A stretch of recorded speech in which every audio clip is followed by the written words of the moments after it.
नमस्कार दोस्तों, crime story channel पर मैं राजेश आपका स्वागत करता हूं। दोस्तों, आज मैं आपको अपराध की जिस वारदात के बारे में बताने जा रहा हूं वो वारदात है करनाल, हरियाणा से। तो चलिए दोस्तों, इस वारदात के बारे में हम लोग विस्तार से जानते हैं। 25 नवंबर 2021 की दोपहर का समय था। करनाल जिले में तरवाड़ी की पुलिस को नेशनल हाईवे पर गुरुद्वारे के पास खेतों में खून से लथपथ शव पड़े होने की सूचना मिली। खबर मिलते ही पुलिस मौके पर पहुंच गई तो वास्तव में वहां औंधे मुंह एक व्यक्ति का शव पड़ा मिला। शव की हालत और आसपास के माहौल को देखकर हत्या का सहज अंदाजा लगाया जा सकता था। शव के पास ऑटो स्टार्ट करने वाली रस्सी पड़ी थी। वहीं पर एक मोटरसाइकिल स्टैंड पर खड़ी हुई थी। मोटरसाइकिल की चाबी नीचे जमीन पर मिट्टी में धंसी थी। खेत में औंधे मुंह पड़े शव से करीब 15 फीट की दूरी पर अंग्रेजी शराब की खाली बोतल थी। खाली बोतल के ठीक सामने करीब 10 फीट की दूरी पर बोतल के रैपर भी थे। एक पुलिसकर्मी ने जब सबको पलटकर सीधा किया तब उसके सिर और गर्दन पर चोट के निशान पाए गए थे। वहां मौजूद लोगों में से जब कोई भी शव की शिनाख्त नहीं कर पाया तो पुलिस ने जरूरी कार्रवाई कर शव पोस्टमार्टम के लिए भेज दिया। शव की शिनाख्त के बाद उसकी पहचान करनाल जिले में नीलोखेड़ा में नीर नगर निवासी अमनदीप के रूप में हुई। दरअसल अमनदीप का शव बरामद होने के एक दिन पहले ही उसके पिता गुरदीप सिंह ने उसके लापता होने की सूचना थाने में दर्ज करवाई थी। जैसे ही गुरदीप सिंह को हाईवे पर गुरुद्वारे के पास युवक का शव पुलिस द्वारा बरामद करने की सूचना मिली तो वो तरवाड़ी थाने पहुंचे। तब पुलिस उन्हें शव की शिनाख्त के लिए अस्पताल ले गई। गुरदीप ने उस शव की शिनाख्त अपने बेटे अमनदीप के रूप में की। 28 वर्षीय अमनदीप ग्राफिक डिजाइनर था। वो रोजाना अपने घर से उचाना गांव में स्थित जी लैब में काम करने के लिए जाता था। रोज की तरह 24 नवंबर को वो अपनी ड्यूटी खत्म कर शाम के 4:30 बजे के करीब अपनी बाइक द्वारा लैब से घर के लिए निकला था, लेकिन वो समय पर घर नहीं पहुंच पाया। काफी समय बीत जाने पर भी जब वो घर नहीं आया तब उसके पिता गुरदीप सिंह ने उसकी तलाश शुरू की।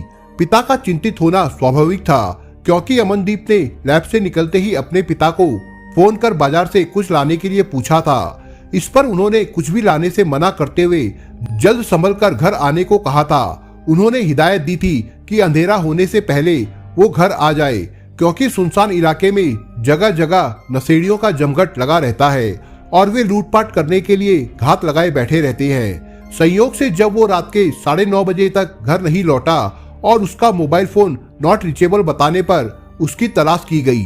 गुरदीप सिंह ने इसकी जानकारी पुलिस को दे दी थी। अगले दिन पोस्टमार्टम हो जाने के बाद पुलिस ने अमनदीप का शव उसके पिता को सौंप दिया। उसी वक्त एक युवक भागता हुआ आया। वो कुछ बोलने बताने से पहले ही छिटक गया। तभी CI2 के इंचार्ज मोहनलाल ने उससे सवाल किया, तुम कौन? जी मैं अमनदीप का दोस्त। अमनदीप का दोस्त? अरे रविंदर का बोल, अमनदीप के पिता भुनभुनाए। धीमी आवाज को सुनकर मोहनलाल ने पूछा, आपने अभी कोई नाम लिया, कौन है वो और ये किसका दोस्त है? नहीं कुछ नहीं, ये कहते हुए गुरदीप सिंह अपने बेटे के शव के साथ एम्बुलेंस में बैठ गए। उधर पुलिस आगे की कार्रवाई में जुट गई। हत्याकांड के खुलासे के लिए SP गंगाराम पुनिया ने एक जांच टीम बनाई। जांच टीम घटनास्थल के दृश्य के आधार पर यह भी मान चुकी थी कि अमनदीप की हत्या पूरी तरह से एक साजिश के तहत की गई होगी जिसमें कम से कम 2-3 लोग शामिल हो सकते हैं। जांच टीम को आश्चर्य अमनदीप की पत्नी रविंदर कौर को लेकर हुआ।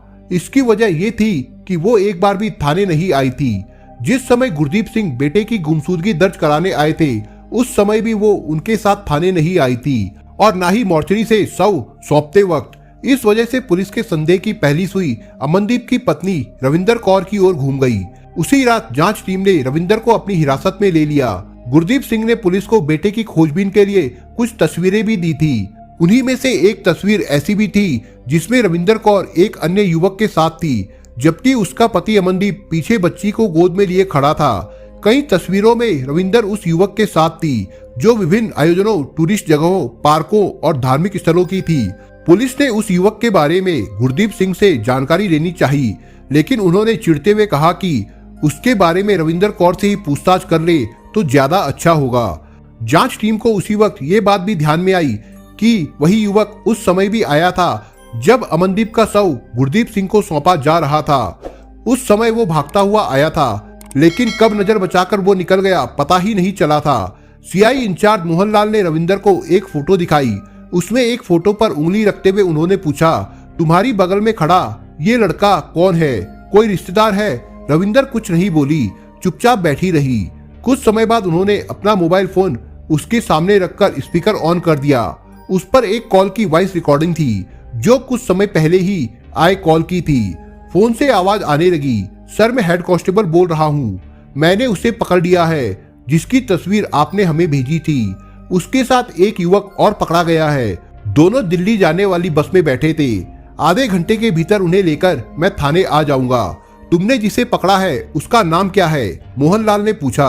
सर फोटो वाले का नाम सनी और दूसरे का नाम कुणाल है, हेड कांस्टेबल बोला। ठीक है, दोनों को जितना जल्द हो सके लेकर आओ। उसके बाद फोन से आवाज आनी बंद हो गई।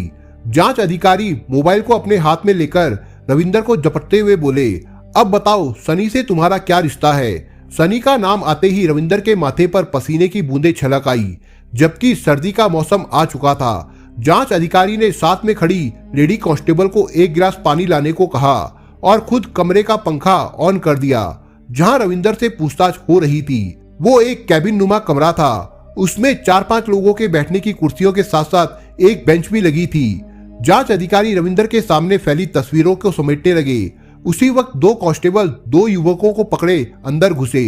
उनकी कमर में रस्सी बंधी थी जिसका दूसरा सिरा एक कांस्टेबल ने पकड़ रखा था। उन्होंने एक साथ कहा, यही दोनों पकड़े गए हैं, इनमें सनी कौन है और दूसरे का नाम तुमने क्या बताया था? मोहनलाल ने कांस्टेबल से सवाल किया। सर ये सनी है, दूसरे वाले का नाम कुणाल है, एक कांस्टेबल ने बताया।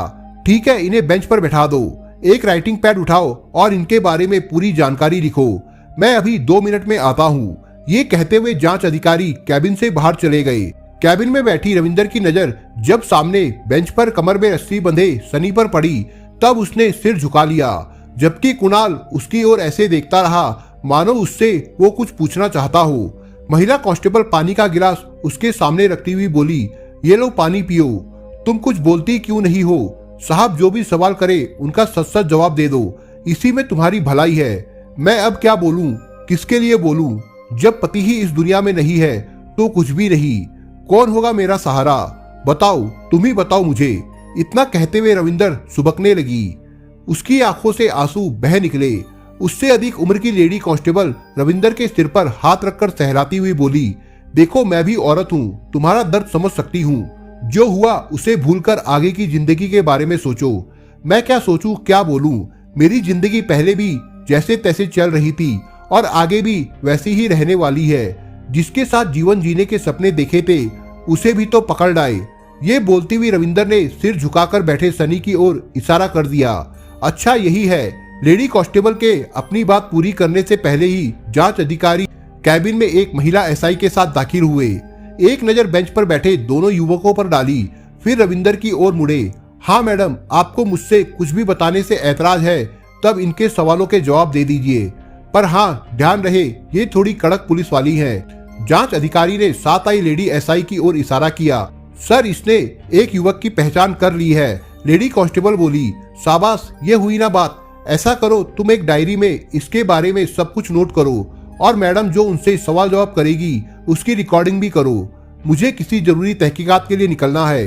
कल तक अमनदीप की पोस्टमार्टम रिपोर्ट भी आ जाएगी। उस केस के 2 और लोग पकड़ में आ गए हैं। सोमवार को इन्हें बयानों के साथ कोर्ट में हाजिर कर देंगे। ये कहकर जांच अधिकारी मोहनलाल ने रविंदर और पकड़े गए दोनों युवकों से पूछताछ का काम लेडी एसआई और कांस्टेबल के जिम्मे सौंप दिया। रविंदर थोड़ी सहज हो चुकी थी। उसने धीरे धीरे अपने राज खोलने शुरू कर दिए थे। सब कुछ लेडी कांस्टेबल ने लिखना शुरू कर दिया था। उसने जो बताया उसी में अमनदीप से लेकर सनी और हत्याकांड की सारी बातें थी। इस तरह से अमनदीप और रविंदर के अलावा सनी के साथ संबंधों की जो कहानी सामने आई वो कुछ इस प्रकार से निकली। हरियाणा के अंबाला शहर की रहने वाली रविंदर कौर की शादी सन 2016 में करनाल में सानी लोखड़ी के अमनदीप के साथ हुई थी। इनकी शादी के बाद 2 परिवारों की खुशियां एक जरूर हो गई थी, किंतु रविंदर और अमनदीप की खुशियों का मिलन नहीं हो पाया था। उन्होंने अरेंज मैरिज को परिवार और समाज के लोगों के बीच सहज स्वीकार तो कर लिया था, लेकिन सुहागरात की सेज पर उनके मन में कई सवाल बने हुए थे। उस दौरान अचानक नवविवाहिता रविंदर ही बोल पड़ी, लगता है आप मुझसे कुछ पूछना चाहते हो। नहीं तो शेरवानी के बटन खोलते हुए अमनदीप बोला। तो फिर मैं ही पूछ लेती हूँ। सिर पर जेवर में उलझी चुन्नी निकालती हुई रविंदर ने कहा, आपकी पगड़ी खूबसूरत लग रही है, येलो कलर की है, अगर पिंक होती तो और भी अच्छी लगती। रविंदर ने मुस्कुराते हुए कहा, तुम्हें पिंक बहुत पसंद है, मुझे ही क्यों सारी लड़कियों को पसंद होता है पिंक कलर, क्या तुम्हें नहीं पता इसके बारे में? रविंदर बोली, मुझे ये सब सोचने का वक्त ही कहाँ मिलता है, घर से ऑफिस और ऑफिस से घर आने में ही काफी समय निकल जाता है, ऑफिस में भी काम का दबाव बना रहता है। अमनदीप गहरी सांस लेते हुए बोला, ऑफिस में लड़कियां काम नहीं करती है क्या? वहां तो लड़कियां एक से एक सज धज कर आती होंगी, उनसे भी फैशन ट्रेंड की बातें होती होंगी, तो फिर क्या? अमनदीप ने पूछा, मेरा मतलब है तुम्हारी कोई लड़की भी दोस्त होगी, कोई गर्लफ्रेंड होगी जिससे तुम अपने दिल की बात कहते होगे, गिफ्ट सिर्फ देते होंगे। मुझे इन सब चीजों में कोई रुचि नहीं रही है। इसका मतलब हुआ आप तो एकदम नीरस किस्म के आदमी हो, मैं तो आपसे बिल्कुल अलग हूँ। कैसे? अमनदीप ने चौंकते हुए पूछा। कैसे क्या? जैसे सभी सुंदर लड़कियों के साथ होता है मेरे साथ भी हुआ, यही कि मेरे चाहने वाले भी कई थे। रविंदर हंसती हुई बोली। कई थे का मतलब? अमनदीप चौंका। मतलब ये कि लड़के मुझसे बात करने के लिए आगे पीछे घूमते थे, कईयों ने गिफ्ट देकर मुझे लुभाने की कोशिश की, लेकिन उनमें पसंद आया एक ही, और जब तक मैं उसके दिल की बात समझ पाती तब तक देर हो चुकी थी। रविंदर बोलती चली गई। देर हो चुकी थी क्यों? अमनदीप आगे की बात सुनना चाहता था। यही कि मैं यहाँ आ गई, तुम्हारे सामने हूँ, शादी का जोड़ा संभाल रही हूँ, कलाइयों की सुहाग चूड़ियां भारी लग रही है। रविंदर बोलते बोलते मायूस हो गई। तुम्हारे दिल में जो कुछ बात है बोल दो, मन में कोई बात रहने मत दो। मैं एक राज की बात बताना चाहती हूँ, लेकिन पहले मुझे कसम दो कि उस बारे में किसी से कुछ नहीं कहोगे। चलो वादा रहा। अमनदीप रविंदर की ओर हाथ बढ़ाते हुए बोला। लेकिन तुम्हें प्यार से घरेलू नाम रिम्पी बुलाऊंगा, बुरा तो नहीं लगेगा? अरे इसमें बुरा लगने वाली क्या बात है, मुझे और अच्छा लगेगा। रविंदर मुस्कुराती हुई बोली। इस तरह उनकी पहली रात कुछ वादे इरादे और गिले शिकवों को दूर रखने की संकल्प सौगंध के साथ शुरू हुई। नए जीवन की गाड़ी चल पड़ी, लेकिन अमनदीप और रविंदर के दिमाग में एक दूसरे को दूर करने वाला कीड़ा भी कुलबुलाता रहा। उनमें पति पत्नी की तरह प्रेम पनपने के बजाय दिन प्रतिदिन असहजता की भावना भी सिर उठाने लगी थी। जल्द ही रविंदर ने वो बात भी बता दी जिस बारे में शादी की पहली रात पहेलियां बुझाती हुई अमनदीप से कसम ले ली थी। दरअसल रविंदर स्कूल के जमाने के प्रेमी हर्षपाल उर्फ सनी को शादी के बाद भी भूल नहीं पाई थी। वो उससे बहुत मोहब्बत करती थी, ये बात उसने अमनदीप को बता दी थी। इसके बावजूद अमनदीप ने रविंदर को अपना लिया था। देखते ही देखते दोनों की शादी के 5 साल बीत गए। दोनों एक बेटी के माता पिता भी बन गए। फिर भी रविंदर के दिल में प्रेमी सनी को लेकर दबी हुई आग सुलगती रही। वो प्रेम अगन में सुलगती रही, सनी की यादों में खोई खोई सी रहने लगी। उसकी सनी के प्रति समर्पित ये सारी आदतें परिवार में किसी को मालूम नहीं थी। अमनदीप भी इससे वाकिफ नहीं था। वो सिर्फ इतना जानता था कि सनी उसके स्कूल का दोस्त और पुराना प्रेमी है। यहाँ तक कि रविंदर ने पति को अपने पक्ष में लेकर प्रेमी से मिलवाकर दोस्ती भी करवा दी थी। इसके बाद दोनों पक्के दोस्त बन गए थे। सनी अमनदीप के घर नहीं आता था, लेकिन रविंदर ही उसके साथ समय बिताने का कोई ना कोई तरीका निकाल लिया करती थी। छुट्टियों में जब अमनदीप के साथ कहीं घूमने का कार्यक्रम बनाती थी, तब इसकी जानकारी सनी को भी दे देती थी। कई बार तो वो अमनदीप की इच्छा के खिलाफ सनी को घूमने वाली जगहों पर साथ ले गई। इस तरह से सनी मौके पर अमनदीप के निजी पलों की खुशियों में खलल डालने के लिए हमेशा ही प्रकट हो जाता था। दूसरी तरफ अमनदीप अंदर ही अंदर सनी और रविंदर के प्रेम को लेकर चिढ़ता रहता था। कई बार ऐसे मौके भी आए जब अमनदीप ने सनी को लेकर नाराजगी भी दिखाई। पत्नी से यहाँ तक कहा कि उसे भूल जाए, अब उनका बच्चा भी है, उसके भविष्य के बारे में उसे सोचना चाहिए। इस नसीहत का रविंदर पर उल्टा असर होता था। वो उससे झगड़ पड़ती थी। सनी की नशे की आदत को लेकर भी अमनदीप चिढ़ता था। जब भी मौका मिलता रविंदर को ताने मारता था कि उसके दिल में एक नसीड़ी की जगह है, लेकिन उसकी नहीं। ये बात उसने सनी को भी बताई, उससे सलाह भी मांगी कि ऐसे में उसे क्या करना चाहिए। सनी ने उसे सलाह तो नहीं दी, लेकिन अपने मन में एक योजना अवश्य बना ली। रविंदर और सनी के प्रेम में अमनदीप बुरी तरह से पिसने लगा था। तनाव में तीनों आ गए थे। उनके मन में एक दूसरे के प्रति अलग अलग किस्म की शिकायतें जब तक फन उठा लेती थी। 24 नवंबर 2021 को रविंदर कौर अपनी बहन की शादी में अंबाला में थी। अमनदीप अपने काम की वजह से शादी से जल्दी लौट आया था। सनी ने अमनदीप को किसी खास बात के लिए 24 नवंबर की रात को बुलाया था। अमनदीप जब उसके कहने पर सनी के पास गया तब उसने नशे की हालत में उससे सॉरी बोला। सनी के साथ उसके दो दोस्त कुणाल और मनी पेंटर भी थे। सनी अमनदीप से बात करने के लिए उसे हाईवे के बगल के खेत में ले गया। वहां उसने अमनदीप के दोनों हाथ पकड़ लिए। वो बोला, भाई मैंने आज तुमसे सॉरी बोलने को बुलाया है। मैंने अपनी दूसरी गर्लफ्रेंड से शादी कर ली है। आखिर कब तक रविंदर की यादों में अपनी जिंदगी बर्बाद करता। ये बात उसे भी नहीं पता है। मेरे 2 बच्चे भी हैं। ये सब सुनकर अमनदीप अवाक रह गया।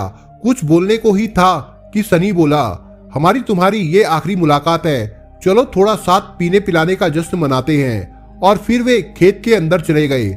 वहां सनी, कुणाल और मनी पेंटर के साथ अमनदीप ने शराब का जश्न मनाया। नशे की हालत में अमनदीप जाने को उठा। 4 कदम चला, जेब से मोटरसाइकिल की चाबी निकाली, लेकिन वो वहीं गिर गई। तभी पीछे से सनी के दोस्तों ने अमनदीप के सिर पर हथौड़े से वार कर दिया। अचानक हुए हमले से अमनदीप जमीन पर गिर पड़ा। उसके बाद सनी ने ऑटो स्टार्ट करने वाली रस्सी से अमनदीप का गला घोट डाला।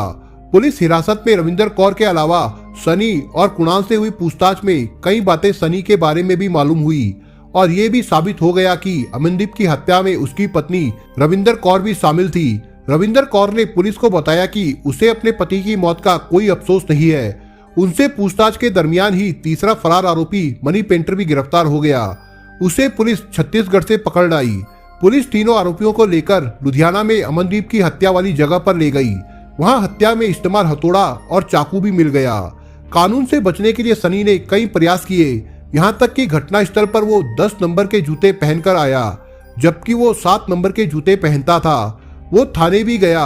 उसने प्लान बनाया था कि अपने दोस्त के गुम होने की शिकायत दर्ज करवाएगा, लेकिन तब तक अमनदीप का शव बरामद हो चुका था। सभी आरोपियों से पूछताछ करने के बाद पुलिस ने उन्हें न्यायालय में पेश किया, जहां से उन्हें जेल भेज दिया गया। दोस्तों, आप अगर चैनल पर नए हो तो आप चैनल को सब्सक्राइब करने के साथ कमेंट बॉक्स में इस कहानी के बारे में अपने विचार जरूर लिखिएगा। मिलता हूं एक नई कहानी के साथ, तब तक के लिए अपना ख्याल रखिएगा। धन्यवाद।